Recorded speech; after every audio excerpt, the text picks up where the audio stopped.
everybody, welcome to Chain Out Podcast, episode 4. That's right, we've got we'll have 4 episodes under our belt after tonight. Hey, Darryl?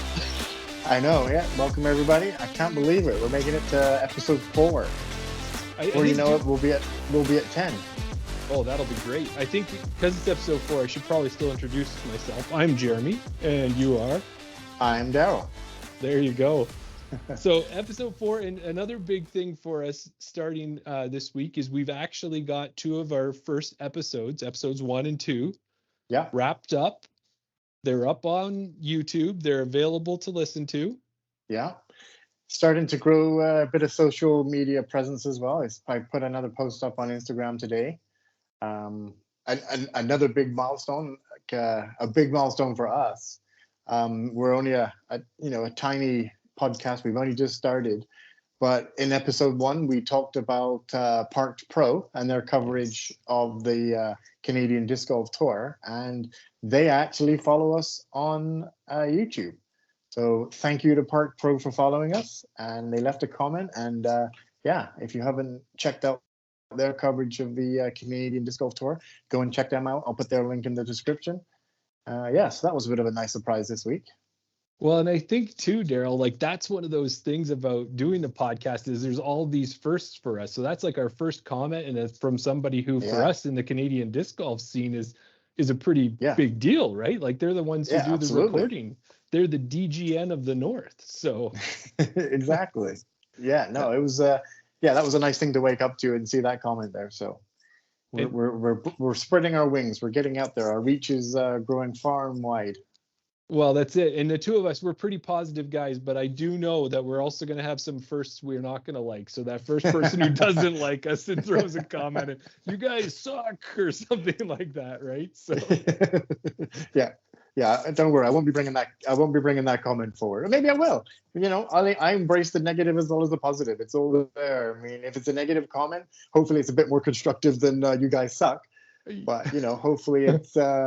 Your camera sucks, which hopefully I fixed this week. I've got a new camera this week, so hopefully my picture looks a bit better this week. I've changed the headphones, so hopefully the audio is getting. We're just making it all round better every week. So stay tuned. By episode 10, we'll have this thing down, and hopefully we'll have some good content. There's that optimism coming through again. There you go. Yeah. Well, and the other thing too is as we get that 3rd episode up, we'll probably we've talked about this. We wanted to do a push out to listeners and really try to get people going. So if you guys are listening to this episode, definitely tell your friends at this point, because, we've got 4 under our belt. We have no intention of stopping anytime soon here. And if somebody comes out and wants to start listening, then you can hopefully get them hooked on 3-4 of our episodes, as opposed to listening to our first one, which we realized we were a little slow when we were talking. A little slow and a little stiff. And I think from my side, I'm probably from the Chain Out podcast side, we haven't really promoted it. Like we've friended a few people, and we've kind of put it out there to our friends and family, sort of thing, that we're doing this podcast, but we haven't really spread the word and shared and kind of got on top of the social media. It's just, people that have probably found it because they follow my Deejaydiscgolf account, and I liked posts from Chain Out. So it's kind of a handshake process there. But now that we've got 3 episodes, and this will be the 4th one, now that we have some content out there, so that if anybody, like you said, if anybody wants to watch it, they can stick through it, get their teeth into a couple episodes, and then by that time we should have the ball rolling and be a bit more consistent. Yes, and at this early stage, as we said, we're looking for positive feedback. We're looking for constructive criticism, I think is the way you term it, right? So so we're looking for that. Even too, is all these new things for us. We messed around and created a different logo that we posted up, and that may not be the permanent logo, but it's where we're starting, and we're happy with how it looks right now, and who knows what's next. That's the other thing as well. We between you and I, we've gone through, this is probably our 8th or 9th edition of a podcast that we've recorded through various different reasons. I think the first ones we figured they were too scripted. Then we've had audio and technical issues. We've had other issues that have prevented us putting out the episodes that we've recorded. So some of the things, a little bit of an inside baseball. Some of the things that we've said, we're probably sick and tired of saying because we've said it so many times. But from here on, we're hitting these new subjects. We're keeping it relevant to what we think is good at the time, sort of thing. So, yeah. Well, I don't know where I was going with that. Well, I was going to say, and anyone because you didn't mention this one, anyone who's going to try their hand at podcasting, there are some frustration points in it as well. And one of them is when you record one and you go, yes, that was a good episode, and both of you are happy with it and you're ready to go, and it didn't record. Even though it said it was recording, it didn't record. Yeah, that's where I was going to go is we've recorded so many, and like you said, we've updated the logo. There comes a point where you just have to kind of say, stop, let's just go for it. And it may change a week's time. It may change in 6 weeks' time. It may never change again, but you can always, you'll just be going chasing your tail if you're striving for perfection. Just leave it as it is right now. We're going forward. Let's just see where it goes. That's right. Yeah. Well, recording this episode here, we're just entering into December now.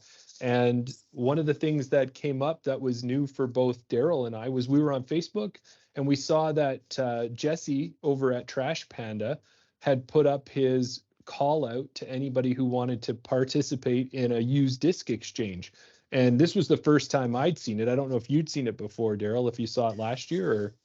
No, and you're the Facebook guru. I kind of seen it on YouTube, so I watched the video there, and he explained it really good and explained it really well, should I say? And I thought it was a great idea. Obviously all about recycling and reusing and reducing waste and things like that. And for anybody that doesn't know, it's kind of a recycling program. It's not really that they're turning discs into something else, but it's recycling discs that you're not throwing in your bag. So it's basically a disc exchange. Yes, and it's totally on brand for Trash Panda because the thing that Jesse's done is he's tried to take not tried to, he is doing it. He's taking used plastic and then he's making discs out of it. So I believe, and you can fact check me if you like, but his discs are all recycled plastic that he sells. And he's got 2 out at the moment. He's got the inner core, and then Trash Panda's also got the Dune is the latest disc as well. Yeah, and I know I have the Dune, and I think you have the inner core. Yes. But yeah, I mean, check them out on YouTube because they have a lot of videos there about the process of how they recycle the discs. And not every disc they get is able to be recycled. Some of them are beyond repair sort of thing, or the wrong type of plastic. But they find a way to reuse and reuse the discs or change them into something. Yeah, and his his little raccoon symbol that they've got as their logo is pretty cool. And we got minis actually at one of the tournaments we participated in, you as the volunteer and me as a player there. And we got those minis and they're quite nice too. Yeah, that's kind of funny that you mentioned that because so we should explain the program is basically you sign up for the program on his website. You volunteer to be a part of the program. And then once you're registered, you put down the area that you live in so that what happens is you get sent a name of another person that participated in the program, and they try and align you with somebody in your area because you then have to take a disc that you don't throw anymore. Maybe it's beat up, maybe it's just one that you've outgrown, or you've got a new disc or whatever it might be, that you have a disc in your bag, and we've all got them, the discs that we just don't throw anymore. You're then responsible to take that disc, package it up any way you can. And a week later after you sign up, you get the name of the person that you want to send it to. So you pop it in the mail. And for every disc that you send, or not every disc, but once you sign up, you get entered into a draw. That's right. If you register your parcel, so you have a tracking number, then you get a bonus entry into the draw at the end of the gift giving season there.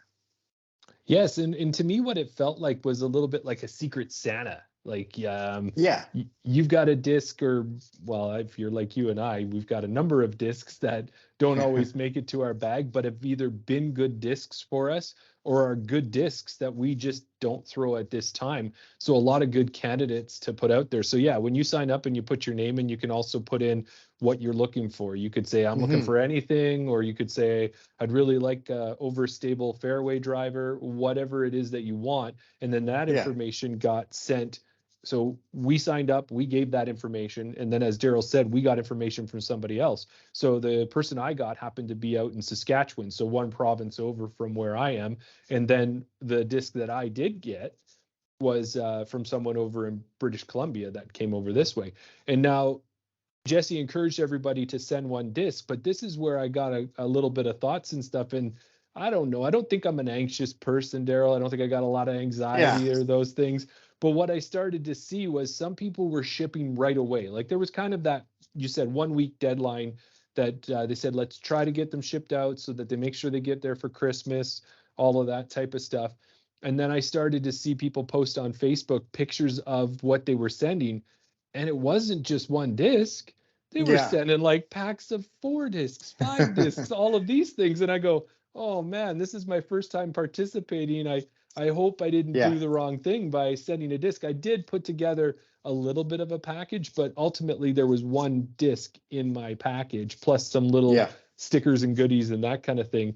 But then it was nice because I did see some posts after that were talking about, this is what the program is. If you can do more, that's great. That's up to you. That's not what's required. It's about sending a disc and getting a disc. It's about writing a little card to the other person, maybe telling them a little bit about what that disc did for you. And, just sharing the joy at Christmas and recycling discs, or not maybe at Christmas, holiday season, whatever you want to call it. Right. So.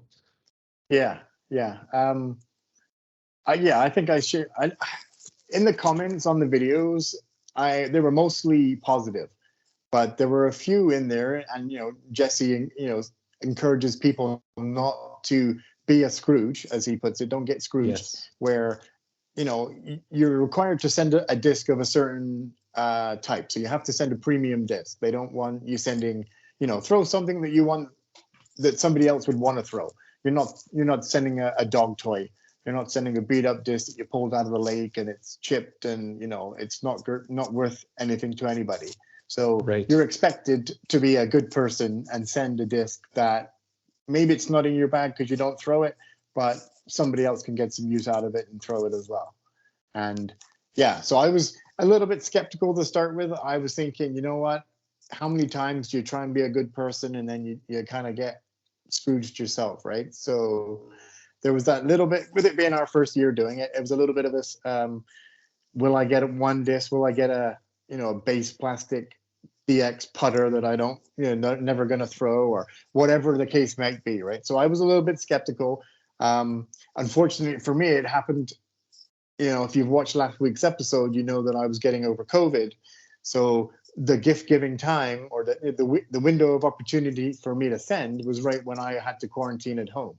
So with that being said, when I did send off my disc, I only had a couple days.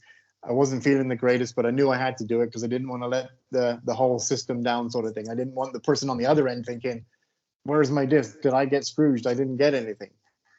So I ended up sending an RPM putter that I got on a recent trilogy event that I went to, a 3-disc event by RPM Discs. It's just a putter that I would never throw. It doesn't feel good for me. So pretty much a brand new disc. I think I used it on that round. And then you mentioned about the Trash Panda Mini, the little raccoon. So I included one of those as well. So I got the disc and the Mini, and I sent that off. So yeah, that's what I sent. Well, that's all right. And for me, what I did was my person was looking for a few different things they had asked for. And one of them was stable to overstable mid-range. And I had a rock, but it was a Henna Bloomroos Tour Series rock. And it was a quite nice one. And again, like you, is that I had thrown it a few times, but I couldn't get it to do what I needed it to do. But it fit the category there, and I sent that off. And I also had a Mini to send, and just a couple little odds and ends of other things. And I was like, I hope that's good enough. And it feels like it was. And then you had mentioned to me that you got your package in the mail, and you told me a little bit about that. Why don't you tell everybody what you got we did not get Yeah. Scrooged. So we should let everybody know, Jesse, it worked. The plan works up in Canada. We didn't get Yeah. Scrooged. Yeah, we didn't get Scrooged. We can vouch for that, that it works up here.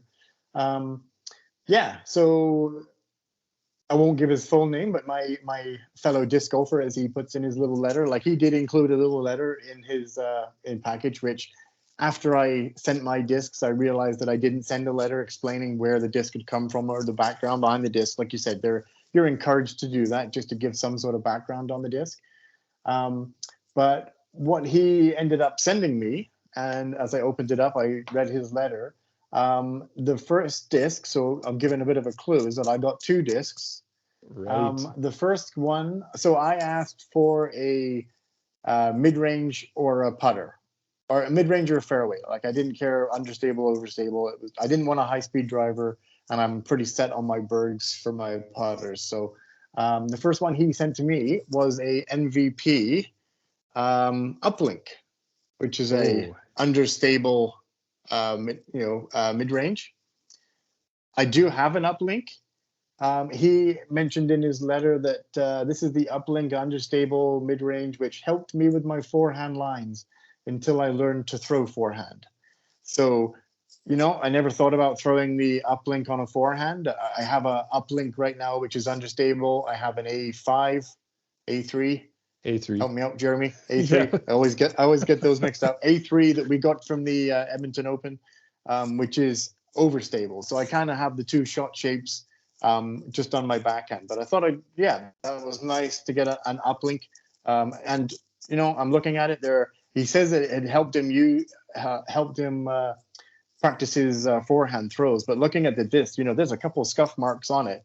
But other than that, it looks like a very well looked after disc. For sure. And then the second one he included was a Castoplast Falk. Oh, that's a nice one too. Yeah, and he said in his letter, the Falk for me was the straight flying fairway until I started to consistently flip it over, which I'm not complaining. I do have a Falk as well. And for me, it is understable. So until I can consistently get it to stand up flat and fly, and then just with that little bit of fade at the end. Again, this is a well looked after disc. Few more scuffs on it than the uplink, but again, no major gouges or anything like that. It hasn't been beat up. It's a very well looked after disc. So I definitely didn't get Scrooged, and I'm very grateful to Nathan for. And then he ends his little letter with "Have fun hunting aces." Oh. So I don't know if you're listening, Nathan. Maybe it'll get out to you. Maybe it won't. But if you ever, in years to come, if this ever reaches you, thank you for that letter and thank you for the discs. For sure. Well, and let me talk a little bit about mine. Is so you had announced, I'm almost showing it off there.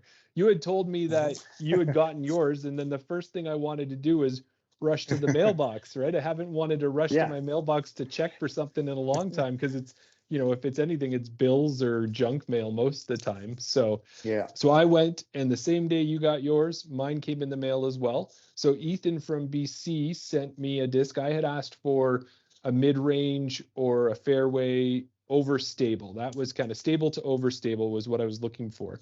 And he came back to me with a Lucid Vandal from Dynamic Discs. And that one there's a Speed 9. Yeah, and it's a nice disc. It's in good shape. Again, like you said, there's a couple scuffs, but that's the discs are used. That's what we're doing. But it's a good shaped used disc. And what Ethan had said was it was his favorite furthest flyer for a while. He thinks it's an underrated mold that's great for beginners and advanced players. Now, the thing I'm interested in with this, Darryl, is that right behind me up here, I also have a Vandal. This one is Lucid as well, but I've thrown it a few times. Metal flakes. Yeah, metal flakes in there. I've thrown it a few times, and it didn't quite go the way I wanted to. So I'm interested, because you know how different discs, different mold, even though it's the same disc, depending on when it was run and what the plastic was, they might fly different. So I'm really interested to throw them both and see how it goes. Yeah. But my thought for you was, I got 2 Vandals in my hand. You got 2 Falks over there. We might be able to turn this used disc exchange one more step. Yeah, take it to the next. Just push it that one step further. I like what you're thinking. And also, you make a great point. Like I have, like my Folk is the same K1 line. It's actually the same color. It's blue. It has a different stamp on it, but Right. I didn't actually give that a thought. Yeah, like you said, different plastic, different runs, different, you know, manufacturing times, even whatever, you know, everything that goes into making a disc can have different variations on that. And yeah, I'd be interested to throw both side by side and see how they fly. Well, one last thing about that too is being that they're slightly used discs. You know, how many trees did Ethan hit with this one, and did he beat it in just to that right perfect level that this thing's gonna fly straight as an arrow Yeah, for me? absolutely. Yeah, that's interesting. For sure. Well, yeah. So anybody who's thinking about participating in Trash Panda, know that it was a good experience for both of us, and that next year I'm sure I'll participate in it again. I Yeah, might even start saving some discs in advance specifically for yeah, it. And yeah. go ahead. No, I was just going to say, I know, you know, through we have a whole year now that we know that it's coming up. You know, some things to look for, and there's plenty of opportunities for us in the future here to maybe go to some disc swaps. Yes. You know, swap some discs that we're not using right now. Maybe we get a disc that we pick up and we think that's going to be good, and maybe that disc turns into a future Trash Panda swap disc. So yeah, Definitely. And the last thing I was going to mention too is Jesse had asked us all at the beginning, would you be interested in doing another disc if somebody got Scrooged? So he's really trying to look after, and I did sign up for that. So even if somebody didn't send you a disc, there are people out there who are willing to send to 2, 3, 4 people if necessary, just to make sure that this is a good experience all around. So thanks to yeah. Trash Panda. Thanks to Jesse for organizing it. I really enjoyed participating in it. And on that note as well, in the comments on the YouTube video that I seen, somebody did say that they did get Scrooged, and he reached out to Jesse, and Jesse sent him an inner core. So even if, you know, I mean, I don't know how many years ago that was or how long it's been running, but yeah, even if the community, you know, as small as it was back then, maybe somebody else couldn't get a hold of the disc. Maybe, you know, rather than leaving the guy in the lurch, even Jesse stepped up and sent a disc out to the guy. So yeah, hats off to Jesse. That's awesome. Well, last week we talked a little bit, well, a lot of bit in episode 3 about Gyropalooza. We showed off all our discs and Yeah, discussed that. And then we also talked about how Simon's video showed the time lapse in there. yeah, And because in his box he happened to have a time lapse, but it wasn't the case that everybody did. You didn't get one in yours. I didn't get one in mine. But we yeah, had other buddies get time lapses. yeah. And then even too is I just watched Simon's latest video where he was throwing, I don't know the guy, but throwing with a guy named Mark, and they opened up brand new Yeah, boxes, right? yeah. And they And they both both pulled out got, time lapses. yeah, So, you know, when I was thinking about that, I said to myself, you know what? I deserve a time lapse as well. so so I went out and I ordered up a time lapse, and lucky right. enough, it came in today. So I'm really Nice. happy about that, and I wanted to show that off. But I also wanted to say was, you know, we talked about this in another episode. I give you way too much credit, Darryl, for your content creation background and all of that. But the only reason that these 4 episodes now are out there is because of your talent and what you've done there. So I couldn't just order one time lapse. I had to order 2 time lapses. So I've got 2 here. One of them has got your name on it, but you got to decide which one. So Oh, don't put me that much under pressure. yeah, well, and you were the one who did all the Well, research on the colors and stuff, I think, right? So you might know what they are based on color, or well, I watched his video where he explained. Yeah, I can't quite remember. So I guess, yeah, we went to our local disc golf shop to see if they had any because they were sold out online. But they did have some in stock because their in-store stock is different to their online stock. that's right.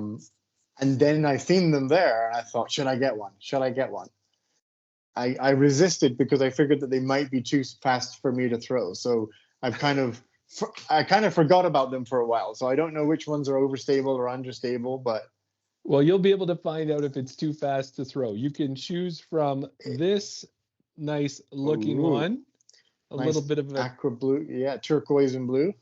yeah, with a bit of a darker blue, swirly pink type rim, Okay, mainly blue yeah, there. yeah. Or we've got a bright yellow Wow. with a Oh, look at blue that. and white swirl there on the rim. Blue and ice, yeah. Yeah. So which one's calling your name? Well, I feel bad because I don't deserve it. But you have two. You have two. So what are you going to do with the second one? I can't even say Actually, keep you it know as a spare. what I'll tell you is maybe I can tell you where I bought it from. It was a buy one, get one free offer. So does that make you feel better about the situation? I know. Sure, let's go with that. Yeah, if that's what helps you sleep at night. But you think about it. Remember, yellow, white, and blue, or the turquoise one. But either one has got your name on it. Well, thank you very much. I appreciate it. Although I You're think that you welcome. should pick. I think you should pick the one that you like, and then I will pick the one that's left over. Well, You maybe bought them. we'll go out and throw them, and whichever one goes on the line I wanted to, let's go There you with go. that one. That's a good deal. For sure. So yes, that was it. Gyropalooza, time lapses. We'll have to do a Yeah. review on one of the future podcasts, what we think of them. Yeah, absolutely. We can. Well, I don't know. As we record this, I don't know if you've had a chance to look outside in the last hour or two. I have. Unfortunately, we've been talking about it for a few weeks now, but unfortunately, the white stuff is showed up here. So whether we can get out to a field or somewhere and try them out, anytime soon. Hopefully, the white stuff doesn't stick around for too long. Maybe it'll go away for a day or two, and we can get out and we can actually get out and throw them. That's it. Or we'll just put some ribbons on and we can start the winter golfing process and go from there. There you go. Now, the other thing too is you've done a few videos on your DJ channel where you've done some videos of playing rounds of golf and trying out discs, doing your first recorded round. I think maybe what we could do too is now that we've got all these gyro boxes, and that's something that Simon's done, he's thrown a gyro box, we could try a round with just our gyro discs and maybe make sure that we throw every one at least once, have that as a goal, maybe on a nice short 9-hole or something like that, and put the time lapse in there too. Yeah, we could do that. Mm-hmm. I'm always up for recording more content. And where do you want to move to next with the podcast? We have a couple other things to talk about. Yeah, let's go with, why don't we talk about the local course? Perfect. So yeah, this week's local course that we're going to talk about is called Norwester, and it's located up, surprise, surprise, in Northwest Edmonton. Wonder where they came up with the name. Yeah, exactly. Well, it even goes a little further than that they came up with the name because it's in a industrial park, and it's in a little park area inside an industrial park, and the park is called Norwester. So that's where the name of the golf course came. So now this is a course that I've played, judging from looking at my UDisc stats, I've played it 18 times, and I think you've been out there a few. I want to say 2 or 3. I don't know if I recorded every round that I've played out there, but I've been out there. I think I've been out there 3 times with 3 different sets of friends that I've been out with. So I don't have as much experience as what you have on it. So normally when we do the course reviews, you kind of lead in and then ask me my opinions. But I'm going to flip the script on you. I'm going to say, as soon as you have 18 rounds under your belt there, let me know your thoughts on it. Give me a course breakdown. Well, let me tell you. So with Norwester, the Edmonton Disc Golf Association, EDGA, has a league called the Norwester League. And that's how I played a lot of my rounds on that course, because I'm located up in a suburban area northwest of Edmonton. So that appealed to me because this league played at Norwester, it played at Langholm in St. Albert, it played at Kingswood in St. Albert, and then this year also played at Niska as well, out in the kind of still north end of town. So that's why I was interested in playing in that league. And we got to play Norwester. And I was always intimidated by Rundle Park, which is that oldest course that's in the Edmonton area. And I had never played it. And I played Norwester before that. And I thought, no, Rundle's going to be way too hard for me. And then after talking to a lot of people, what I learned is Norwester is actually one of the toughest courses in a lot of people's minds in the Edmonton area, and especially for park style courses. Yeah, I would agree with that. Yeah. So when you go out to Norwester, it is in the middle of an industrial park and it's a green space. I used to work in the area and I would walk around it at lunch, and that was long before they ever put up baskets and turned it into disc golf. But it was such a great use because this park has a little baseball diamond in it and a bunch of green space and some trees, but it wasn't used for anything aside from people like myself going out at lunch and walking around. Now, what they did with it is, if you think about it, there is a road that runs around the entire park and frames it in, and that adds to some of the difficulty of it, because what they did is they wanted to do the best they could to keep discs off of the road. So this course has more Mandos than any course that I've ever played. Yeah. So, and that's what I would tell you about it, is it's 9 holes, but it's 18 because it's got 2 tee pads. And the 2 tee pads are different enough that it changes the course. Like when we talked about the hills, it has 2 tee pads and it changes the course by 10 feet, 15 feet, and maybe just moves it to the left or to the right. It doesn't really add a lot of length to the course or change the difficulty. Where at Norwester, when you go to the second tee pad, you could be throwing an extra 50 feet. Or in one case, there's a hole where you're standing on the top of the hill for the front 9, and you're throwing from this hill that's got to be 25 feet up in the air, it feels like, and you're throwing off of it. And then when you come around and you play on the back 9, you're actually down at the bottom of the hill, and you're in this narrow tunnel with trees where there's a Mando on the left and a Mando on the right. And that's, for me, when I play that hole, my only goal is to try and throw through that Mando. I don't care where it goes after that, because those Mandos can be difficult.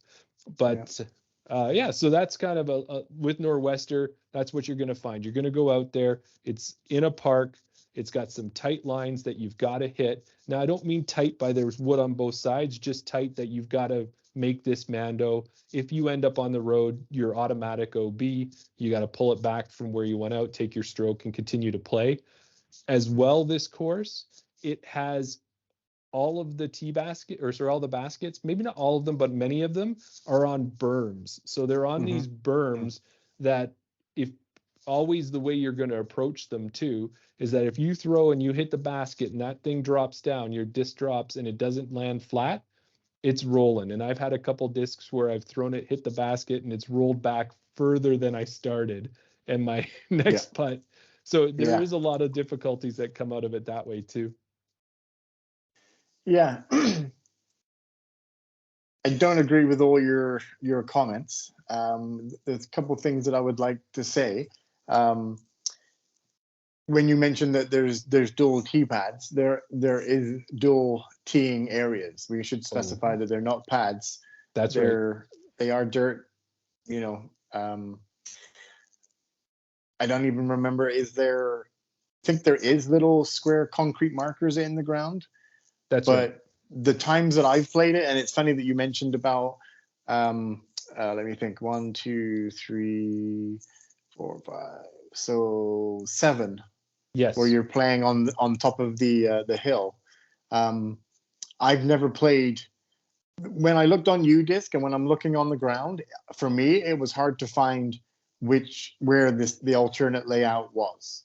Okay. So if you've been there a few times, or you've been there with somebody else who's going to take you around and show you where it is, like I've never played on that lower portion through the tight narrow gap that you're talking about. So I think maybe I played 9 holes the 3 times that I've been there, or maybe we kind of just made it up and teed off on the same tee pads as we went around the second time. So yeah, they're dirt tee pads, not concrete tee pads or turf or anything like that. And like you said, that it's tricky because of the tight fairways. Some of the fairways, you have a tree line. Like I'm thinking of hole 2 in particular, the Yes. tree line on the left. There's 25, 30 feet before you hit the road, and there's always vehicles parked on the side of the road, with trees on that right hand side as well, like sporadic trees. There's a dense wood on the left with sporadic trees on the right. And I find it hard because it's just a narrow course. Most of the holes, I shouldn't say most, the starting 2 holes. After that, 3, 4, 5, 6, 7, 8 is along the road as well, and 9. Yes. Those are tricky holes because those are, where the baskets are, they're near the road. So I believe 8 has a Mando on the short tee pad or the long tee pad, where you have to go one side of the baseball diamond, right? Yes, yeah, you're right. So what it is that's the back 9, and on 8 you end up having 3 Mandos. You have a left Mando and then 2 right Mandos. Right, yeah. So yeah, it's a tricky course for that reason. It's a tight course in a tight area, but surprisingly more wide open than, say, Langholm. Right. Langholm is a tight course on a tight area, and it feels tight, where when you're teeing off, you got to be watching out for discs coming into the basket that you've just left. Whereas Norwester seems to have a lot more area, but yet tighter fairways.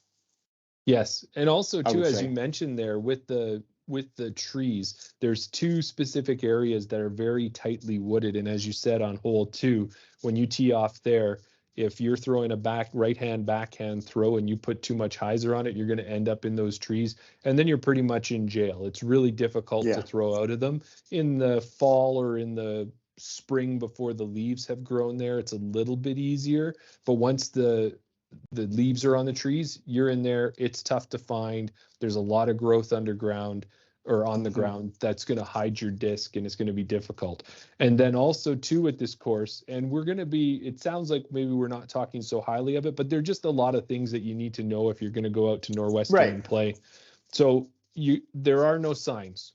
You've just got as you said, the concrete markers in the ground with a number written on them, and it is a dirt pad, and those dirt pads are well used. So sometimes there's grooves, sometimes there's roots. That's what you got to be looking for when you go out there. You need the UDisc app. It's a must, or someone who's played there before, because there is no sign to tell you where the basket is. When you line up on hole 1, you don't know where the basket is because you're throwing up and over a hill and down to the other side. So there's a lot of things like that just naturally make the course difficult, but can be fixed by signage, by better tee pads. That would help out a lot. But going back to the trees there, another thing about this area, because it's an industrial area and not really populated, there is a homeless population that does camp out in the summer and area in those woods. So as well too is that you can lose your disc in there, and you got to be cautious because you might be dropping your disc into a homeless encampment or something like that as well. So so on a positive note, at the recent we talked about it either last episode or episode 1, the annual general meeting for EDGA there, one of their positive points and commitments that they're going forward to next year is Norwester is on their radar to clean up, whether it be realigning the tee pads or installing signage or cleaning up the fairways, cleaning up whatever needs to be done. And is aware of the situation there, and there are steps in place to clean that area up. So that's a good thing. Yes. Well, and I want to throw out some positives about the course as well. But before I get to that, I got to give you one more thing to be aware of. When you head out to holes 3, 4, and 5, they're more of a link style out and back. And you really have to be careful if someone's teeing off on 4 and you're teeing off on 3, discs are going back and forth towards each other. And then the same thing with 5. So again, just something to be aware of. But once you clear 3, 4, and 5, 6, 7, 8, 9, there's no worries about discs coming at you. But things that I like about the course is I do appreciate the difficulty of it. It's something to give yourself a challenge. You can head out there and try some different lines. Those Mandos force those lines. And it is, even though it's 9 holes, those extra tee pads or tee areas there for the back 9, they definitely change the course and make it feel like 18 holes and not that you're just playing the same 9 holes twice. And then a third thing I'd say is that hole 5, for example, both the front 9 and then the back 9 of it is a very long hole, and it gives you a chance to really throw as much power as you have available to you on your disc and put it out there. So other courses that we've already talked about were shorter, and whatever your longest disc was might overshoot the basket by 20, 30 feet on a lot of the holes on those courses. But in this case here, I'm never getting to the basket, not yet at this point with throwing it, because it's definitely over a 300-foot push, maybe 400 feet to get to the basket. So yeah, that's fair. Yeah, so those are things about Norwester that we can talk about. Again, if you decide to join, I know you had not participated in any leagues this year, but if Norwester is one of the leagues that you're going to try, you're going to have to steel yourself and get ready to get out there and fight that course, at least for a month. Yeah, and I think it's, the way that you describe it, and maybe it's I don't want to say course prejudice or anything like that, but the couple times that I have played it, maybe it was just the fact that I played it with other people that we didn't know the course. Like the first time I played it, both of us never played the course before, so it was the blind leading the blind. Second time was with a new disc golfer. It was a lunchtime round. Like you said, I work in that area as well, so we quickly went out there. Again, it was me only having one time to play, trying to show somebody who was new to disc golf around. So we were, it was a bit, try and tell somebody that they're going to make a Mando when they are not completely sure on how they're throwing the discs in the first place. It can take a long time to get around. And then the third time, there was 3 of us, and again with another a new disc golfer, just because it was in the area. So maybe I need to get out there again with you, or get out there with you, and you can show me the lines and the extra 9 tee pads, and who knows, maybe I'll rank it a little bit higher, giving you a little bit of a sneak peek there. But speaking of rankings, I think you should do the honors, because I always go first, unless you've got anything else to say about it. Well, I think the only other thing I'll say about Norwester at this point is it's also located close to Gander Disc Golf, which is our big disc golf store in Edmonton. And Calvin over there is always great to work with and has helped us out with a lot of discs here, including our Gyropalooza boxes. So one of the nice things is if you're at Gander and you want to throw that brand new disc that you've bought, Norwester is the place to go, because it's right there. It's within a 5-minute drive at the worst on that. So that's something there. You had already mentioned it. Now this is you know what it was? Another good thing was their baskets. They've got nice baskets there. They're good disc catchers, and not like some of the other courses that we are going to talk about where they're either old baskets or homemade baskets or whatever they are. These ones are good quality baskets at Norwester. Yeah. So yes, let's move on to ratings. With this, where were we at? Let's do a refresher here. We both had Langholm as number 1. Correct. I have the Hills at number 2. I have Jubilee Park out in Spruce Grove as number 2, and then vice number versa. 3. Yeah. Okay, so now Norwester, and you're putting me on the spot. Where is it gonna go? Yeah. So when I'm interested to know now, when you're rating a course, what are your thoughts? Are you just basing it on, do you like the course? Are you basing it on, are you taking into consideration tee pads, signage, baskets? Are you where do you stand on how you rank a course? Well, I think or are you just looking at the overall picture? I think I flip-flopped a few times, but some of it that I'm taking into consideration is definitely the amenities that are there, but Okay. also I do take into the fact the possibilities of the course and what can change about them. I also think about the number of rounds that I've played there and whether I enjoyed those rounds. So whether the course is great or not, how did I like the rounds I played? Okay. And also, I just try to think to myself, if I had a choice between this course and this course, which one Yeah. would I go to? And I think that's really what puts me for the Yeah. ultimate decision. So, And at the end of the day, that's how we're ranking them. At the ultimately at the end, when we have our 10, 12, 13, 20 courses ranked, the number one course should be the course that we enjoy playing the most, that we want to keep playing again and again and again. And the last place course should be one of those courses that we've played once, but thanks, maybe not again. that's right. I agree with you on that. But I think I'm gonna shock you here No, because with all of don't the do it. discussion we've had, Okay, go ahead. I'm gonna slot Norwester in my number 2 spot. So Okay. I'm gonna keep Langholm number 1 because I look at it and I know Langholm's closer to me. But if I Hometown had a bias choice, yeah, there is a hometown bias for sure because of the convenience factor. And I know and it's ace only in bias. Langholm. Yes, ace bias for aciness. Yep. But I think what it is that when I go out to Langholm, I can have a round where I'm working on stuff, I'm trying different things, and I'm enjoying that round. Going out to Norwester, I've been out there, and we could save this story for another day, maybe when we have Mark on the podcast. But I've been out there when somebody's hit a vehicle, and I've been part of the aftermath of that when the vehicle was hit, and that wasn't Yeah. fun.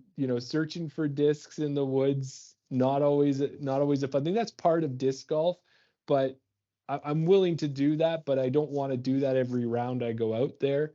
Yeah. So yeah, but when I go to Norwester, yes, I would want to go there before I drive out to Jubilee, before I'd head down to the hills, even if they were closer to me. Well, Yeah. maybe that's not it. Maybe if they were closer to me, See, that might be part of it now that I say it. see So I'm gonna now, so I would argue with you're basing your opinion of these courses on where you live presently. And obviously, maybe you don't have any plans to move. But let's say you move to a different area or your job relocates you or whatever the case may be. You're now closer to another course. So it shouldn't be based on the fact that you can go and grab your Starbucks and go to the course. You're making a really good point Take here. take the course on their own merit. Forget where they're located distance wise. If you could just be plunked on the course, which course would you enjoy playing and why? Oh, all right. Well, you go on that. Let me see if I move it out a second because you've really given me something to think about. Because you're right. If Yeah, I just go convenience factor, it's going to be how close are you to my house? exactly. Yeah. No, I think okay. Well, then if I'm going to rank Norwester, I mean, maybe there's also a bit of negative bias on my side because I've only played it the 3 times and didn't have great experience playing it. Um, but I am going to keep Langholm at number 1. I'm going to keep the hills at number 2.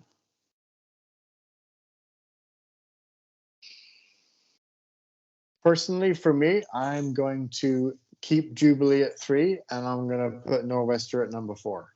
Wow. It's based on they're both 9-hole courses, but I feel that because Jubilee is further away from me than Norwester, so it's further to travel. Yes. So I'm taking travel out of the equation. Um, I just think that the conditions of the course. There are tee pads, there are signage, there are good baskets. Whether they're in the right locations or the right yardage markers and things like that, that's beside the point. But at least you have good footing for teeing off. Um, it's a well laid out course for what it is at Jubilee, as we've discussed before. I think maybe I'm just saying Norwester is not great because it's hard. I don't think I'm saying that because there's other courses that we play that are harder 18-hole courses. Right. But the negatives outweigh the positives for me at Norwester. I mean, who knows in the future once they get proper tee pads in and signage and maybe clear up some issues, but just the dangers of the road. I know obviously if you're throwing, we want to be that good of a disc golfer that OB doesn't come into play and you're not hitting the woods and you're landing in the fairway or you're landing 3 feet under the basket sort of thing. But, that's not the world that we live in. Just having that, I don't mind other courses where you can go OB, but to eliminate the fact that if you do go OB, you run the risk of, I cracked somebody's windshield or I dented their fender. You're trying to locate them and tell, things like that. The fact that you mentioned the homeless community there, obviously that's nobody's fault. It is what it is. It's the world we live in. But with that side, with that area comes other negative factors that might be found in the woods as well and things like that. So for me, it's just, I would rather not play that course. Right. And you know what? I'm going to say you've sold me a bit.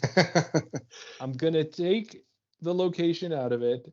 And at that point there, I'm going to take Norwester and I'm going to drop it one more spot. So my new order will be Langholm, Jubilee, Norwester, the Hills. The Hills.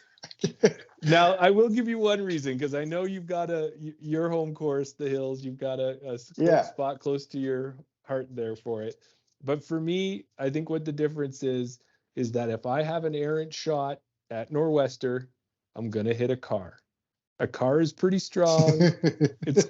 My disc is going to bounce off it. If I have an errant shot at the Hills, and I know where you're going. It's going to bounce off them, but it could do a lot more damage hitting a person. And I feel that those tight lines, I'd rather go onto a road and hit a car or hit a truck or something like that than hit an actual person. So that's what I'm going to use as my deciding factor of why I'd prefer to play Norwester. Plus, Norwester is going to have the longer distance, all the things that we talked about, than the Hills. But one of those things is I'd rather hit a car than hit a person. That's a fair point. But so I guess that's it. I don't know if this was our best course review, but it's a tougher one to do, right? And you know what? Like we said before, anybody listening, we encourage people. It only takes a few seconds, but please leave a comment. Tell us we're wrong. Tell us we're right. Tell us why we're wrong. Because at the end of the day, these are just our reviews. These are our personal preferences to the courses that we play. We're not right, we're not wrong, but everyone's got an opinion. So these are our opinions. That's why we're ranking them. And even after episode 2, we were already out of sync. Rather than it just shows that we don't agree on the courses. But yeah, let us know. Let us know in the comments why Jeremy's wrong and I'm right. Yes. Or sell us on Norwester. If Norwester is your favorite, tell us what we missed. What are we missing that we should be taking into consideration? Because maybe there's an adjustment later on down the road if somebody convinces us well enough. Absolutely. Tell me why Norwester is a better course than the Hills. That's right. Okay, well, moving on. One of the other things, too, I think we've told people is that we play in the MA40 division for now, for at least a few more years. For now, yeah. Well, this past year, there's a lady named Callie down in the U.S. who wanted to make sure she really enjoys the Masters group. She's not in the Masters age group, but she really appreciates it. Her dad's a Masters disc golfer. From what I've heard her in a few interviews, and she really wanted to bring a Masters tournament out to the people. So last year was the first year, and it was a really good success. She did a lot of courses down in the U.S., and she just announced this year that she's got her 2024 Masters Tour set, and she's got all the locations, all of the tournaments. And I was excited. Our buddy Mark was the first one to bring it to our attention, but there's going to be 2 Canadian stops on the Masters Tour this year. Yeah, that's awesome news for us. Well, and even more awesome about the news for us is that those 2 stops are both in Western Canada. Yeah. So the first one that's going to be in Canada, not the first stop on the tour, but the first Canadian stop is going to be the BC Open down in Langley, BC. Yeah. And this past year, that one was played. One of the courses was at Raptors Knoll, which is one of the best courses rated in Canada. And then the second one that's going to be in September will be at Falcons Flight down in Sundre, Alberta. So that's even closer to us. Yeah. Yeah. Yeah. Well, while you're mentioning Raptors Knoll, and we've already mentioned to them, I'll give them another shout out. We're just plugging everybody. But Parked Pro currently have the 3-round coverage of the BC Open from the Canadian Disc Golf Tour this year. So go check them out. But yeah, having having 2 stops that close to us, we haven't completely got our tournament layout set yet, but we've spoken about going to BC, maybe on a trip to do an event out there. But definitely Falcons Flight is definitely within reach. And I'd even thought about maybe trying to get that one, even when I heard a few of, I think, Tim Pomondon and Kristen Swirls, I think they headed down there this year, sorry. So that was definitely something that I thought, well, maybe that's somewhere I could do next year. But now that they have a Masters division there, yeah, it would be good to go and check out. I think it'd be great to go and see, and they're both A-tier tournaments, so they both give us decent Masters points for however well we do in there. For the people who were playing for money, the BC Open last year was a $5,000 payout, and Falcons Flight was $10,000. So they actually have some pretty decent money for the pros. So I would expect that you might see some maybe people who used to be on the pro tour or are on the pro tour when they want to be, the people who are in age protected divisions, but who can bounce back and forth as they please. Maybe some of them will come up. And you were talking about the Parked Pro coverage of the last BC Open. I did just start to watch some of it. And one of the players who was in round 1 on lead card was Carter Aarons. Exactly. Yeah. And he's a young up and coming disc golfer. And I only watched about 4 or 5 holes so far. And man, is that guy good, right? He plays well. So it's quite exciting to have that prospect of maybe getting to a tournament and we can play in that tournament. And then when our rounds are done, we can go catch up on the pro rounds and see how they're doing. So the fact that this would be a Masters tournament and they're probably running just their regular tournament as well. They had 600 people at the BC Open registered for the tournament last year. It's probably just going to be, maybe even 800 this year. Who knows what it would be with that Masters tour coming.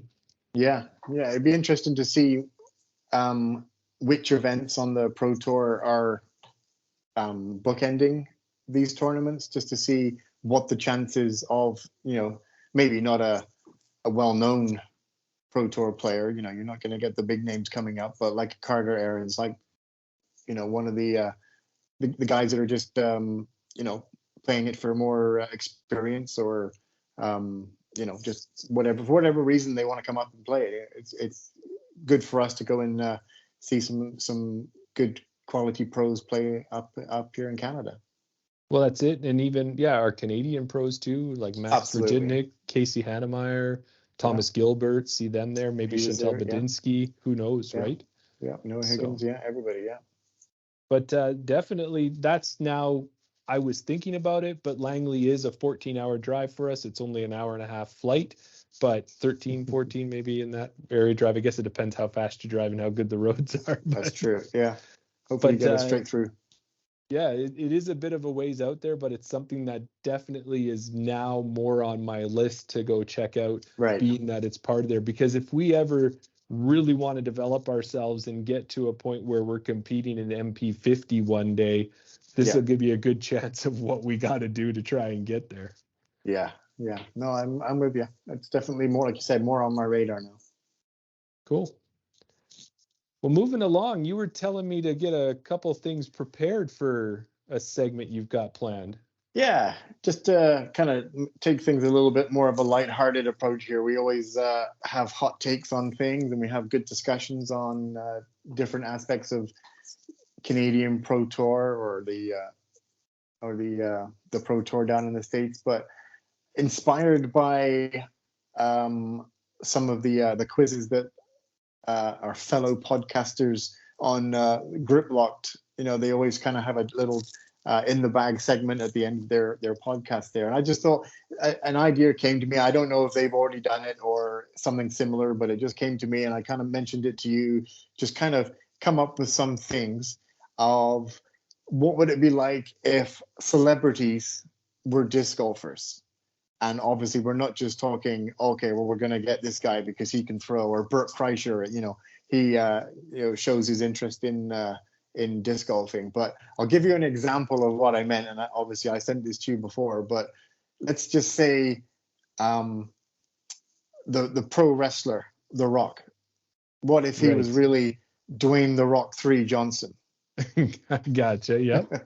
And then the other couple of examples I have is quite literally taking a name of a disc and inserting it into their name. So I think me and you both came up with River Phoenix.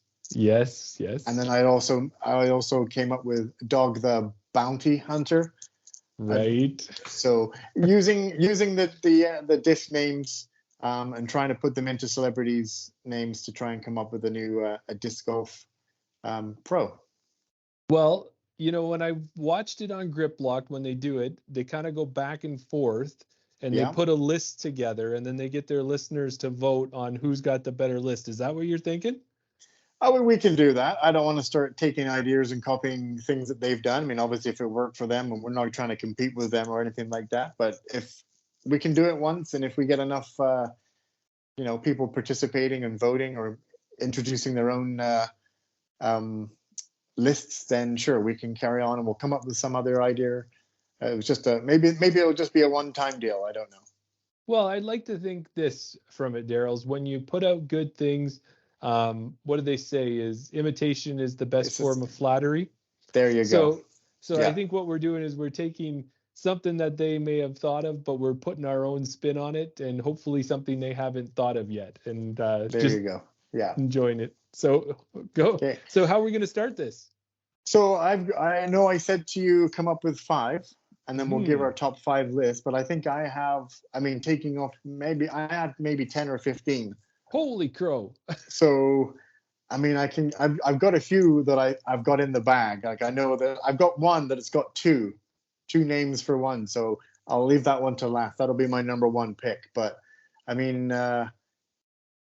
Well, who do you want to start? Why don't you start us off? You lead us in. Okay, I'll start off. So, I'll start off with this one. It's an American rapper back in the 90s, kind of, one of the I don't want to say the godfathers of rap or anything like that, but definitely one of the forefathers, like in when hip hop and raps first started. Right. So we've got Ice-T Bird. Oh, nice. That's awesome. All right, well, I went with a little bit of a different spin. I was hoping I can put a lot of my verbiage and preamble into it. But I was saying, what if Axiom got Chuck Norris to star in a TV show, and it was called Walker Hexus Ranger? I like that. That's good. Yeah. That's awesome. That's the type of thing that we were going for. Yeah. Okay, I got another one for you. Okay. So let's say if you remember Austin Powers. Of course I do. Yep. Of course you remember Austin Powers and Dr. Evil. Well, Dr. Evil always used to have beside him, he used to have Mini-Me. Yes. Who was played by Vern Destroyer. Maybe that one wasn't so kind of a link there, but if you know his name is Vern Troyer, so I thought that would kind of work. Yeah, no, that's good. That's good. Well, you were talking about a double one. This one's going to be a bit of a stretch here, so I'm going to give you that. But this is my double one, and you may not know these discs, but they are discs. Trust me on this. You can look them up I after. believe you. Yeah. All right. So if Mint Discs and RPM Discs decided to do their version of Speed, it would star Keanu Reeves and Sandra Bullock.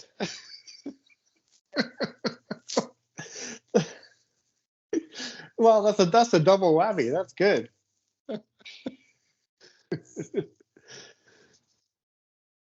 Okay, so I don't know. I'm just trying to think some of the shows that this actor has been in. But let's say this actor, he's a well-known actor, but I just can't think of anything that he's been in right now. But you can let me know. But let's just say he was sponsored by MVP. Okay. Maybe they might release the Alex Fire Baldwin. Yeah. Okay. I got you. Okay. Yeah, there you go. That's good. I was saying, did you find as you were making these up, like you were like scouring disc names and? Well, it's kind of, yeah. I just went on the website looking down the list, and I go to Discmania, and I'm like, yeah, I'm not going to be able to fit DD3 into somebody's name, or FD1, or yeah. So there were a few manufacturers that I kind of ignored right away. Well, you know what? This one just came to me. You already told me the Dwayne Rock 3 Johnson. Maybe he would add that move into his wrestling and give the DD3. There you go, right? Instead, I think it was the DDT, wasn't it? Something like that. DDT, Yeah. All right. So let's say Innova decides to make their version of Titanic. Rose would surely make enough room on that door at the end of the movie for Leonardo DiCaprio Toro. Well, that's funny you say that, because this actor that I know was in a Guy Ritchie movie called Snatch. I don't know if you've ever seen that movie. But there was a guy in the movie called Frankie Four Fingers who was played by Benicio del Toro. Oh. So that was more of a literal name for me, but you said Toro, so that was good. Well, I'm going to have to, you and I shared that one, so I'm going to jump to this one. Let's say Axiom, same actor. Let's say Axiom decided to put him in their version of Guardians of the Galaxy as the Collector. He might be Benicio Detour. Oh. That's better. I like that one better. That's funny that we have the same guy, the same name, in different ways. Yeah, exactly. Did you realize? Did you notice Toro and just think, oh, straight name disc? I did. I thought of that, but I was trying to put something different in there. Yeah, exactly. Yeah. Okay. I kind of went through MVP a lot, so I've got a few of those discs. A great English actor. Very well known for his Shakespeare and things like that, but also was in Harry Potter. Yep. So if MVP sponsored this actor, you would have Zenith Branagh. Nice. Yes, Kenneth Branagh. Yeah, Zenith. Kenneth Branagh. Yeah. There you go. Nice. All right. Here's my. Do you have any more left? I got one more. Okay, you got the last one. So if Castaplace was doing their version of Jurassic Park, there would be this kind of fancy scientist, and his name would be Jeff Goldblum. That's awesome. It's funny though that we both looked through the lists, but there's a few that we've said the same, but I didn't even think of going down that route. Oh yeah, there was so many, as you said, though. I had my family try to give me a hand with some, and as you said, just sticking the name in. It's like the horror movie creator Wes Crave, and things like that. There you go. That could have been, yeah. Okay, so I'll give you a rundown on the last ones that I've got here. Some are great, but I'll save the best one for last. I think it's the best one because there's two to her name, but I'll in no particular order. Okay. The Achy Breaky Heart singer. Yes. Everybody knows him. If he was sponsored by MVP, you would have Billy Trace Cyrus. Nice. I think now I'm just putting the name in. I don't know what movies she's done, but you could have Anne Hathaway. Okay. Yeah. A lot of rom-coms and stuff. Right. Yeah. There you go. The male lead in The Pretty Woman. Mm-hmm. Who could ever forget glittered gear? Glittered. That one is good. That's priceless. Good job. And then let's go across the pond again. An ex-English Prime Minister, Theresa Matrix. Okay, I'm gonna run through these now because I know it's getting painful. An American female comedian, Stabilizer Schlesinger. I don't know Have you who ever heard that is. No. Eliza Schlesinger? Oh, okay. Yeah. No, good Eliza one. Good one. Stabilizer. Another R&B singer, AVR Kelly.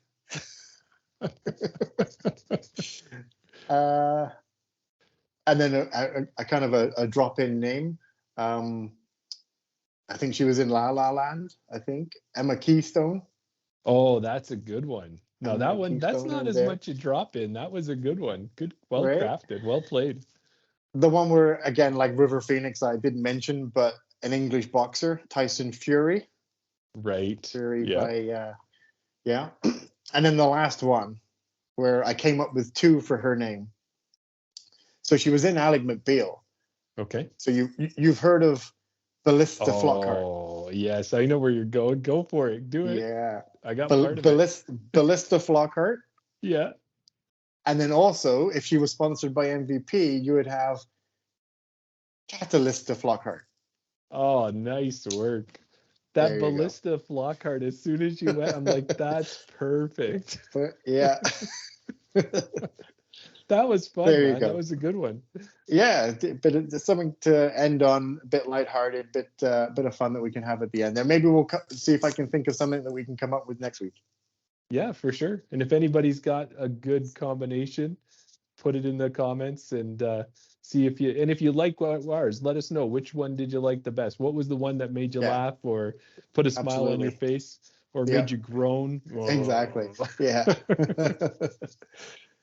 Awesome. Okay. Well, I think that wraps us up for tonight. So yeah, thanks to everybody for listening. Do you want to shout out our socials a bit there? Yes, we keep forgetting to do that, but I do have them on the end. On Instagram, find us at @chainout_podcast. Starting to put a little bit more content up there now, but we've got a few followers. Started to follow a few more people. So it's, like I said, spreading those wings. Mm-hmm. And then YouTube, TikTok, we're lacking on. We don't have any content on TikTok, but we will get something up there at some point. And Twitter, we're not so great on either, but YouTube, Twitter, and TikTok at Chain Out Podcast. And then on Facebook, Chain Out Podcast as well. Perfect. And we'll put all the links in the descriptions.